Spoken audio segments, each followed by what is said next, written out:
Will it be a flashpoint, or is it simply the latest price exacted on a free and open society? We are talking a bit about how to stop such awful things in the future. The NRA is asking for tougher rules on so-called bump stocks, but frankly, if we couldn't muster real answers or change after Sandy Hook, I'm not sure Las Vegas will move us to substantive change either. And the Zen master said, we'll see. No doubt getting a little lost in the news from Las Vegas was a new report on Russian meddling in our election. And it held some compelling news for Michigan and Wisconsin. Voters in those two states were particularly and directly targeted by Russian interference.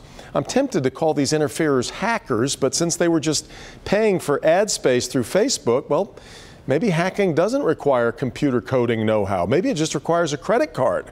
We're going to talk about that this morning. We're also going to talk with the author of a new book on American education. David Osborne is the author of Reinventing America's Schools. He's here to talk about what he prescribes for our foundering system, especially in America's big cities. And a little later on, we're going to continue our conversations about the bid to land Amazon's HQ2. It's all this morning on Flashpoint.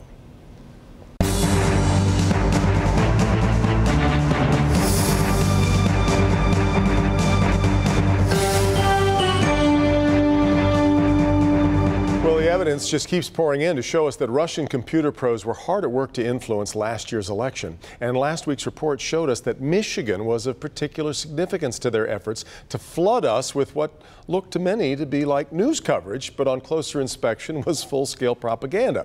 So, what are we to do if we're going to preserve this most precious of American rights and traditions? Nolan Fenley is the editor of the Detroit News editorial page, and also Keith Owens here, the senior editor of the Michigan Chronicle. Gentlemen, thanks for being here. I always joke that the reason the media can't get its act together is we don't hold meetings. Well, let's have one. Let's talk a little bit about what we're going to do about this.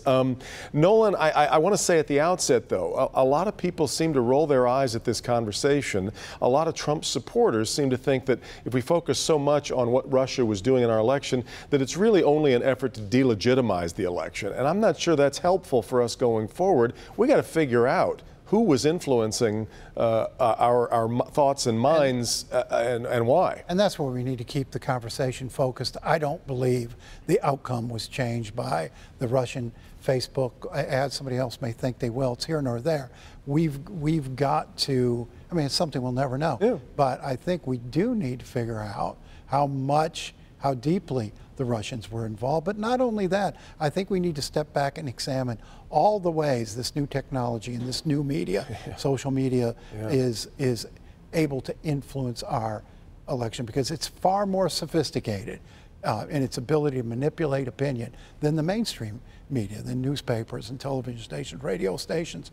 And we've been seeing this for years now, almost since social media came up and the internet came in. Remember, John Edwards started those two phony websites to provide positive news about John Edwards without disclosing it. It's only more sophisticated now, and the ability not only of outsiders to get on these sites and influence us, but the ability of the sites themselves, the hosts of the sites themselves, to decide how we're going to see information and what information is going to be prevalent. These are serious issues. Yeah, Keith, that starts to get really slippery if we want to, because a lot of these were ads, and typically while we don't allow, I don't think any of us allow anybody to willingly lie in our papers or stations, this is a really tricky onus to put on us for what others are kind of using us as a funnel to get through, right? Right. I mean, I think that, first of all, I mean, we need to focus on in terms of what this means for the future. We can't really focus on in terms of what may have happened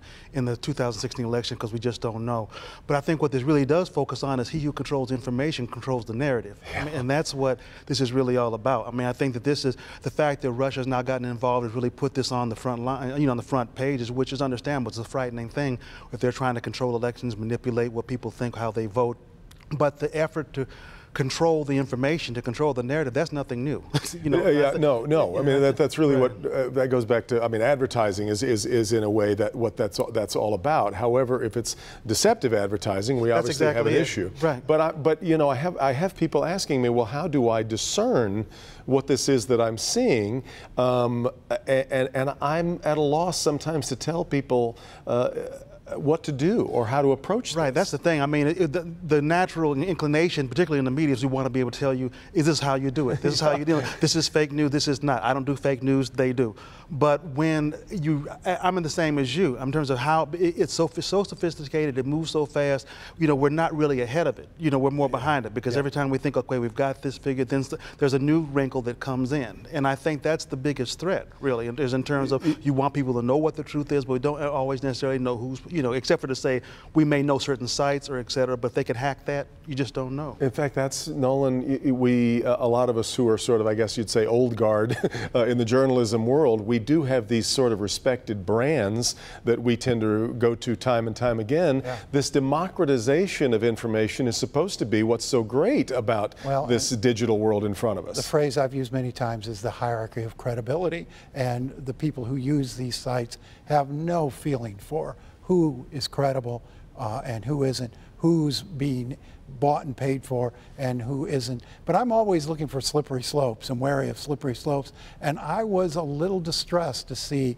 Mark Zuckerberg and Facebook turn over these advertising lists to Congress. And how soon does that get to Channel 4 and the Detroit News?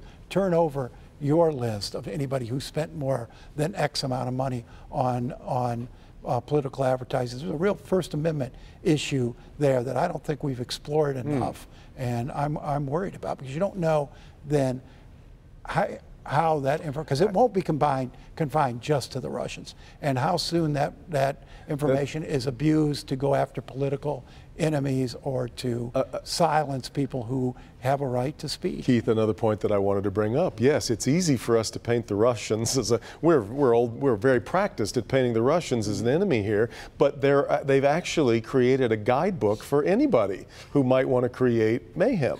Right, and like I said, they've opened the door now at this point, and once again, it kind of gets back to my original point: he who controls the information, and that's what it is. I mean, that once anybody can get access, it's like this is how you do it. Now the problem is, it's like we're focused on somebody overseas. That the enemy is not necessarily overseas anymore. It's anybody who wants to control havoc. One of the other problems, I'll let you both weigh in on this. Then this is the one piece of advice that I give everybody: is to surround yourself with as much information as you can, even information that you may not particularly enjoy hearing. And I think that's one of our problems, is a lot of this stuff is happening in these so-called silos. People surround themselves with information that reinforces what they already believe, and so you become an easier target that way. These algorithms kind of direct me right to you then. Right, we're all very vulnerable on that, and I think in terms of getting back to what you said about what you can tell people to do, the one thing we say is that research is not easy. So it's easy to just read one person, one book, and think you can declare yourself knowledgeable about a subject. And I think that all of us need to really research more, read more. I mean, so that you can kind of compare notes on things. I think voters now have been exposed to a full generation of really nasty politics, dirty campaigning, slam ads, and I think there is a growing awareness that you discount most of what you hear good about a candidate, most of what you hear bad about a candidate from outside sources. I don't know that these things have as much influence as we fear they might. Oh no, I'm not sure that I sense that people were dismissing the bad that they were hearing. Now they were predisposed already in one direction. No, they're not dismissing the bad they're hearing from credible news sources. That's different than these sort of ads that people hear and say, "Oh, here we go again," Guys, I appreciate the thoughts. Thanks very much, as we all in this business have a lot of figuring out to do as we head to our next election cycle, which is already here. When we come back, we'll talk about remedies for urban education. This is Flashpoint on Local 4. Excellent.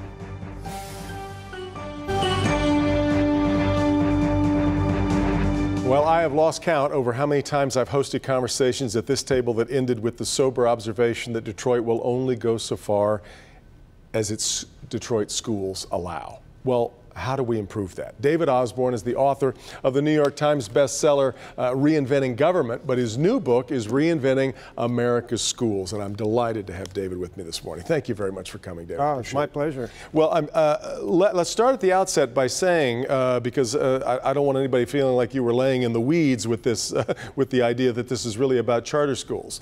But your book, that's really your ultimate finding, especially for America's big cities, is that charter schools are the way forward. Well, there's no magic in the word charter. It's the principles.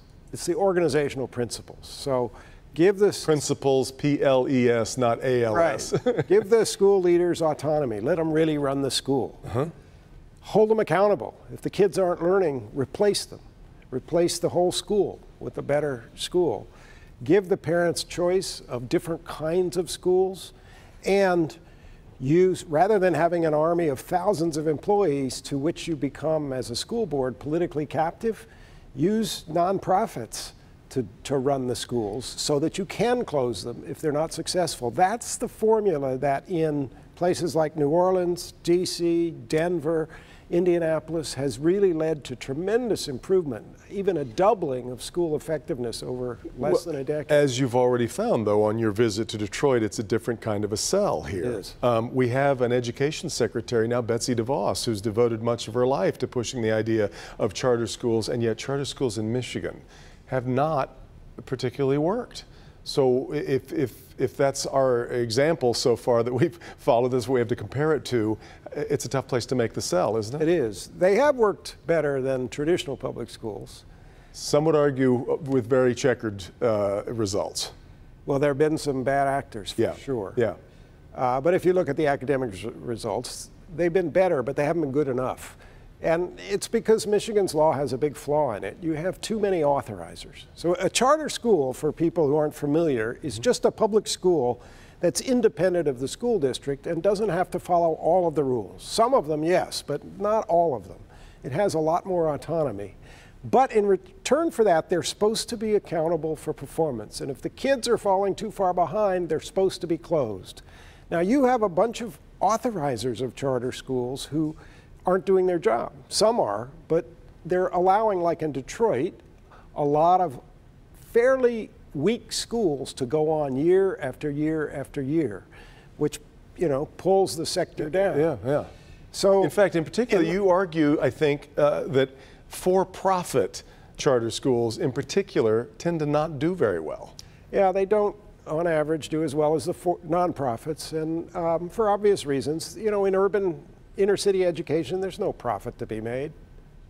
It's really tough. And the people who run nonprofit charter schools tend to be like missionaries. They're really dedicated. They're devoting their lives to helping these kids. They're not in it for a profit. So, you know, I wouldn't say we should never have for-profit schools, but charter schools, but we need strong authorizers. I mean, Detroit ought to have one organization that can say, no, this school is terrible, we're going to replace it with this really strong operator. And it doesn't. It's got 14 authorizers, and a lot of them aren't doing their job. So you have to fix that if you want the kind of results that we see in other cities. Isn't it Denver, I think, where the authorizer is actually the public school system? It's the school board. The elected school board decided a decade ago. Because I think the narrative in Detroit and much of Michigan is that there's a war between public schools and charter schools, and you don't see that that's necessarily so. It doesn't have to be so. It's true in a lot of the country. Yeah. But some districts, superintendents and school boards in Denver and Indianapolis and a few other places have realized, you know, what they're doing in the charter sector actually works with these kids. So let's figure it out and let's try to do it. So Denver, a decade ago, embraced charters and said, look, come on in, we'll give you buildings, we'll try to make the funding as equal as we can, and you can, if you're really good, you can create new schools as fast as you're ready. We will give you the buildings. And that has led to Denver being one of the fastest improving cities in the country. What is it that is so different between a charter school and a public school that allows for this kind of success? As you know, they're both public schools. Yeah, in fact, I'm sorry, traditional public school, let me put it that way. Yeah. I just fell into my own trap there, yes. So one, in a traditional public school, the principal often can't hire who they want. Their teachers are assigned by central headquarters. They can't fire most of the teachers because they have tenure. They can't control the pay scale at all. They can't reward anyone. And they can't change the educational model very much. So they really have almost none of the levers that a typical manager in the private sector would have. In a charter school, they can do all those things. They run the school. So that's difference number one. Difference number two is, in a traditional public school, you can fail year after year after year after year, and decade after decade. You can have a 50% dropout rate and keep going. And everybody in the building knows it. I've got a job for life. In a charter school, if the authorizer is doing their job, you fail for 3 or 4 years, you're going to get closed. And everybody, all the adults are going to lose their jobs. So they don't let problems linger. They solve them, because their jobs depend on it. Now, I have said many times on this program, in a lot of different conversations about this, that you can't really point to a big city school district that you would necessarily want to emulate. They're just degrees of bad. However, you spend a lot of time talking about what's been going on in New Orleans, where the schools have now edged above the state average. What's happening there? Well, after Katrina, the schools many of them were destroyed, flooded. And the state legislature had created this thing called a recovery school district 2 years before, to take over the worst schools in the state and turn them over to charter operators and see if they could turn them around that way. Well, it only had about 5 schools when Katrina hit, but after Katrina, both parties in the state legislature were completely fed up with the Orleans Parish School Board. It was corrupt, it was ineffective, it was almost bankrupt. So they passed a bill saying, we're going to take any school performing below the state average in New Orleans, we're going to put it in the recovery school district. And the recovery school district then gradually, over 7 or 8 years, handed them off to charter operators.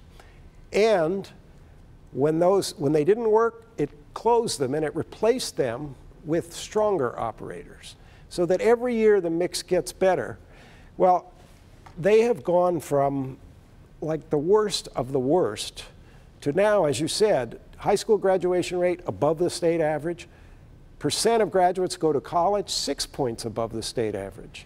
Remarkable. And this is a city with 85% of the kids are low income, 82% are African American, and they're beating their state average. It's an extraordinary change. So it's possible. We can double or triple the effectiveness of our urban public schools if we're willing to bite the bullet and organize them in a way that works in today's world. It's just part of what you'll find in Reinventing America's Schools by David Osborne. David, I really appreciate you being here to talk about it. Thanks well, thank you for having me. You bet. We'll be back with more in Flashpoint in just a minute.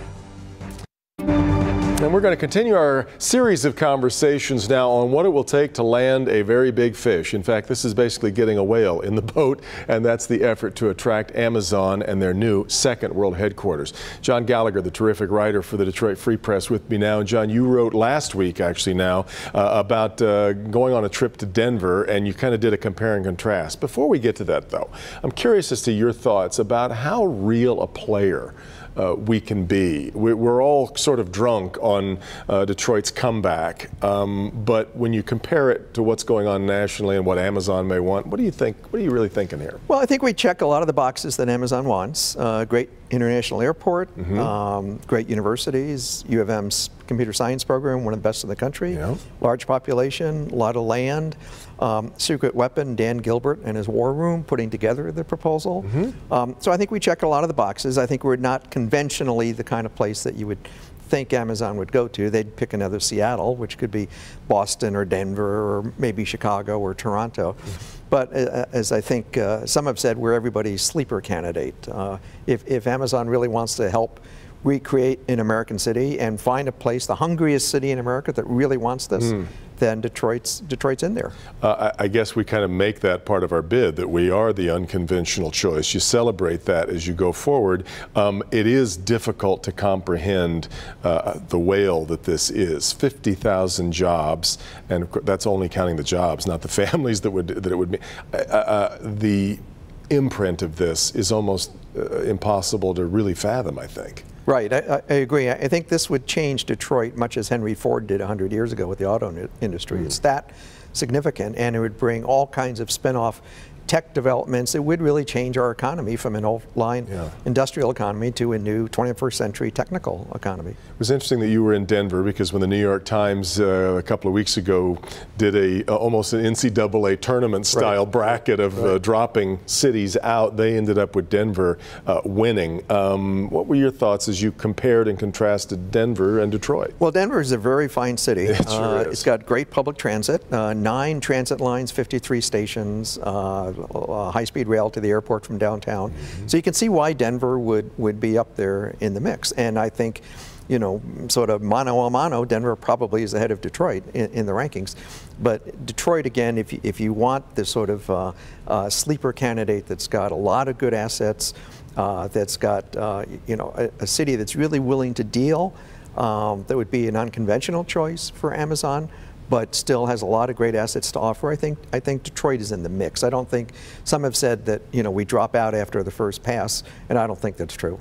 I remember thinking as I read the New York Times piece on it, though, that I'm not sure Denver gives Amazon much geographical diversity. To go from have one in Seattle and one in Denver, I'm not sure you've really branched out much. I don't know that that matters, though, and that's the trick, trying to figure out what it is that matters to Jeff Bezos. Right, right. And another thing, for example, Amazon wants a very large and growing tech center. Denver has a bigger tech center than Detroit, as does Boston and a lot of other places, but ours is growing very quickly, thanks to Gilbert and everything he's doing. We also offer the connection with Windsor, and Amazon needs a lot of tech-savvy immigrant help, which is going to be easier coming through Windsor, through Canada, because our immigration policy is tightening up. So that's a factor that we don't know. So as you said, I think it comes down to what does Jeff Bezos want, and how's this all going to go into the mix? How much does transit cost us? When you see that, we talked about this 2 weeks ago on the program about voting down the RTA, was that sort of sending up a red flag and saying we're really not in all this? Well, I think definitely transit works against us. We have one of the worst public transit networks in the country of any big city. Denver's, Boston, Chicago's much better than ours. If that's the factor, then we lose. I think that's pretty clear. The question is how big a factor that is in Amazon's It's interesting too. I remember talking to John Hertel when they were first researching trying to get a rail line going. Denver was one of the first places he went, and he said, well, we're trying to figure out where do you start it, and Denver told him it doesn't matter, just start it. Right. Just start it, and it will all grow around it, and that's what's happened in Denver, hasn't it? Now, it's interesting, though, in Denver, I looked at the stats the other day, more than 90% of the people who commute in Denver commute by car, by private automobile. Not that many people take the transit, and their traffic in Denver is awful. It's almost like California level traffic jams. So how do you balance that out? So I think Amazon's going to look at all that stuff. It'd be interesting. The proposals are due October 19th, which is pretty fast. Yes. But they won't make a decision until 2018 sometime. So how they do all this in the mix, what their diligence will be. John, I always love talking to you about these things. Thanks very much for being here. My pleasure. Thank you for being here as well. Meet the Press coming up next, right after Mitch Albom's Heart of Detroit, and we'll see you next time back here for Flashpoint.